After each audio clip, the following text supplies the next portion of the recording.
Ju njohim me edicionin informativ të lajmeve. Kjo është Radio 7.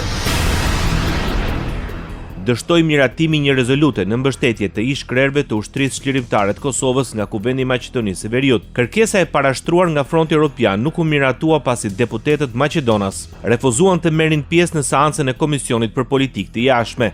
Nëpërmjet kësaj nisme parlamentare kërkohet që procese gjyqësore të zhvillohen në përputhje të plotë me standardet më të larta ndërkombëtare, duke garantuar prezumimin e pafajësisë, mbrojtjen efektive dhe gjykimin brenda një afati të arsyeshëm për të gjithë të akuzuarit. Në mbledhje morën pjesë vetëm deputetët e Frontit Evropian, Vlenit, Aleancës për Shqiptarët dhe deputeti Recep Ismaili nga e Majta. Shqyrtimi i saj është shtyrë për një afat të pacaktuar.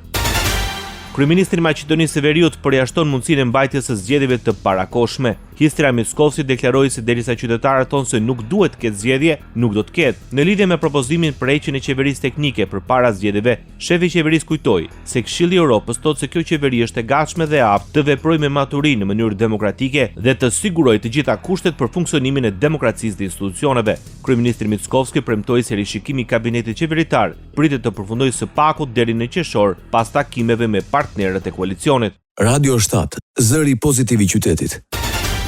Kuvendi miratoi 4 nga 5 anëtarët e rinj të Këshillit Mbikëqyrës së Bankës së Shqipërisë, me 74 vota pro, 16 kundër dhe asnjë abstenim. Deputetët miratuan projekt vendimin për zgjedhjen e Selami Xhepës si anëtar i Këshillit Mbikëqyrës.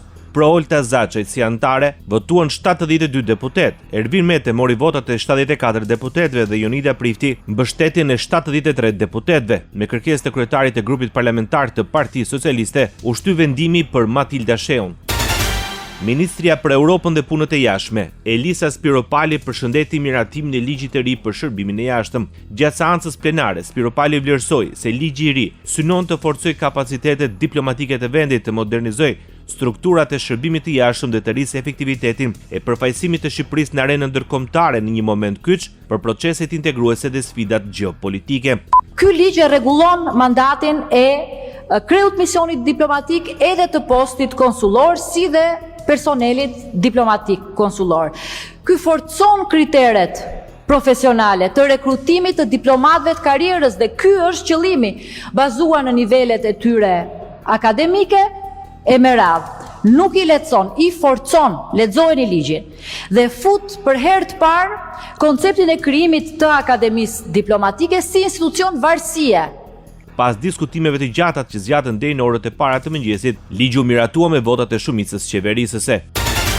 Kundër ndryshimeve në ligjin për shërbimin e jashtëm ishin dhe deputetët e opozitës. Deputeti i Partisë Mundësia, Erald Kapre, kritikoi ndryshimet në ligj me pretendimin për nepotizëm në radhët e shërbimit të jashtëm. Për Erald Kaprin, projekt ligji u paraqit si reformë e thellë dhe jo si ndërhyrje e momentit. Deputeti theksoi se ndonse flitet për rekrutime të reja në diplomaci dhe për forcimin e akademisë diplomatike në praktik, sipas tij, në shumicën e ambasadave dominojnë emërimet politike dhe familjare. Halli është, zonja ministre, që në çdo ambasadë të Republikës së Shqipërisë, kudo në perëndima në lindje, 90% i ke emërime nepotike. Edhe nuk flas vetëm të viteve tuaja, por edhe të mëparshme. Hapet, më mjafton të googullosh, përjashto disa raste sporadike që e meritojnë emrin ambasador, të tjerët nuk janë të tillë, zonja ministre. U shpreh Erald Kapri nga foltorja e Kuvendit. Ndoqët lajmet shkurt në Radio 7, zëri pozitiv i qytetit.